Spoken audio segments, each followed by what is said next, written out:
Assalamualaikum warahmatullahi wabarakatuh. Perkenalkan, nama saya Aga Wilanto dari kelas 11 IPA 4 absen 3. Perkenalkan, nama saya Husain Abdisdawan dari kelas 11 IPA 4 absen 19. Apakah teman-teman tahu bagaimana kejayaan Islam itu terjadi? Pada materi ini, kita akan mempelajari tentang periode sejarah Islam, masa kejayaan Islam, dan tokoh-tokoh pada masa kejayaan Islam.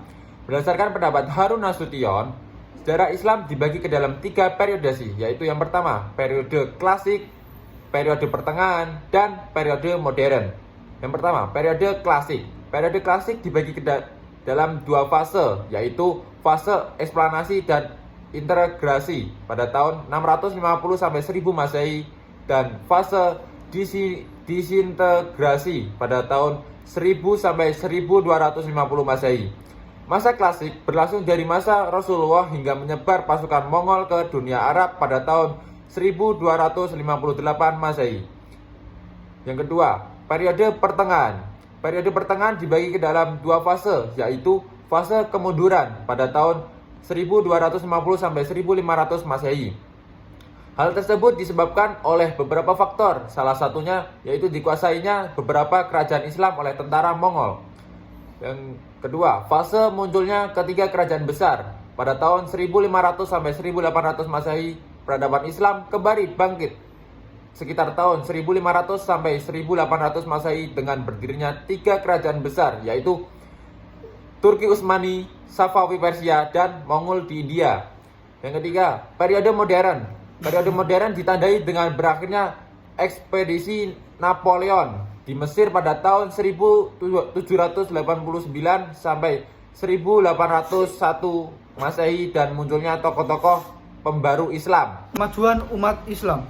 Kajian umat Islam didorong oleh 2 faktor, yaitu faktor internal dan eksternal. Yang pertama, faktor internal. Ada beberapa faktor internal yang mendorong kemajuan umat Islam, diantaranya adalah yang ke A, ajaran Islam sendiri mendorong umatnya untuk maju. Yang B, Islam adalah rahmat seluruh alam. Yang C, Islam adalah agama dakwah. Yang kedua, faktor eksternal berikut. Ada beberapa faktor eksternal yang mendorong kemajuan umat Islam. Yang ke A, terjadinya asimilasi antar bangsa Arab dan bangsa-bangsa lain. Yang B, giatnya usaha penerjemah kitab-kitab asing dalam perkembangan ilmu pengetahuan. Pada masa ini munculnya tokoh-tokoh Islam yang memiliki semangat berjihad dan mengembangkan berbagai ilmu pengetahuan sebagai berikut. Yang pertama, ilmu filsafat. Yang kedua, bidang kedokteran. Yang ketiga, bidang matematika. Dan yang keempat, ilmu hadis. Yang C, tokoh-tokoh pada masa kejayaan Islam.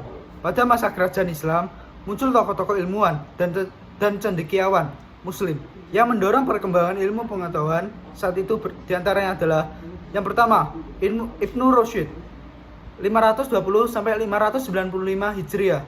Ibnu Rushd merupakan salah satu tokoh pada masa penjajahan Islam. Ibnu Rushd memiliki nama lengkap yaitu Abu Walid Muhammad bin Rushd, lahir di kota Cordoba, Spanyol pada tahun 520 Hijriah sampai 1126 Masehi, dikenal dengan sebutan Averroes. Yang kedua, Al-Ghazali pada tahun 450 sampai 505 Hijriah, lahir di kota Ghazali, sebuah kota kecil di dekat Tus, Khurasan.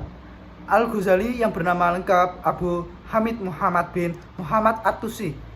Al-Ghazali lahir pada tahun 1058 Masehi dan wafat pada tahun 1111 Masehi. Yang ketiga, Al-Kindi pada tahun 805 sampai 873 Masehi. Al-Kindi adalah filsuf besar pertama Islam karena ia adalah seorang Islam pertama yang mendalami ilmu filsafat. Beliau lahir pada tahun 801 Masehi pada masa pemerintahan Harun al-Rasyid dengan nama Abu Yusuf Yakub bin Ishaq bin Sabah bin Imran bin Ismail bin Muhammad bin Alyas bin Qais Al-Kindi dan meninggal pada tahun 869 Masehi. Yang keempat, Al-Farabi pada tahun 872 sampai 950 Masehi.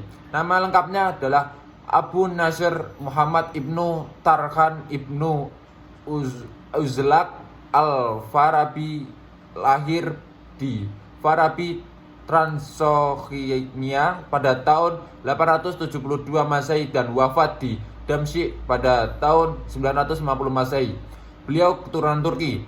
Yang kelima, Ibnu Sina pada tahun 980 sampai 1037 Masehi. Ibnu Sina yang juga dikenal sebagai Avicenna di dunia barat adalah seorang filsuf, ilmuwan dan juga seorang dokter kelahiran Persia.